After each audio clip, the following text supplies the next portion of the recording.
British colony വാഴ്ചയ്ക്കെതിരെ Indian ജനതയുടെ മുന്നേറ്റത്തിന്റെ ഗംഭീര സ്വരമായിരുന്നു ക്വിറ്റ് ഇന്ത്യ.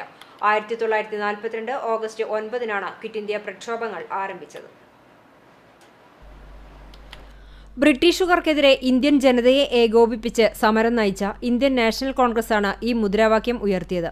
ബ്രിട്ടീഷുകാർ ഇന്ത്യ വിടുക എന്ന മുദ്രാവാക്യം രാജ്യമാകെ അലയൊലി സൃഷ്ടിക്കുക തന്നെ ചെയ്തു. ഓഗസ്റ്റ് 8-ന് കോൺഗ്രസ് പ്രവർത്തക സമിതി അംഗീകരിച്ച പുത്തൻ സമരമാർഗത്തിന്റെ ഭാഗമായിരുന്നു ക്വിറ്റ് ഇന്ത്യ പ്രഖ്യാപനം. മുംബൈയിലെ ഓഗസ്റ്റ് ക്രാന്തി മൈതാനത്ത് നടന്ന വമ്പൻ പൊതുസമ്മേളനത്തിലാണ് ഈ മുദ്രാവാക്യം ഉയർന്നത്.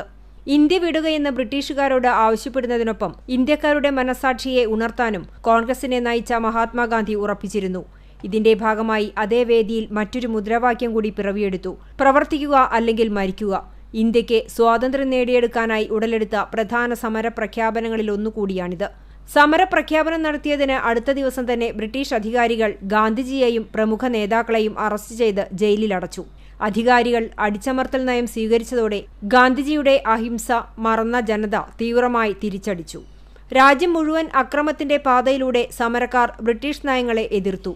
പ്രക്ഷോഭങ്ങൾക്ക് മുന്നിൽ പകച്ച ബ്രിട്ടീഷ് ഭരണകൂടം ജയിലിനുള്ളിലുള്ള നേതാക്കൾക്ക് നേരെ തിരിഞ്ഞു.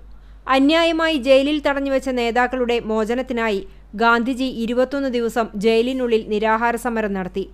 1943 മാർച്ച് 3-ന് ഗാന്ധിജി നിരാഹാരം അവസാനിപ്പിച്ചു.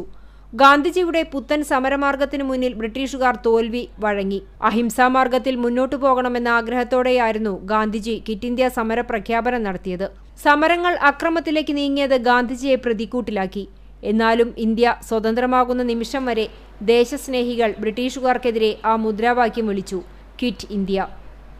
CCTV news, Punnayurkulam.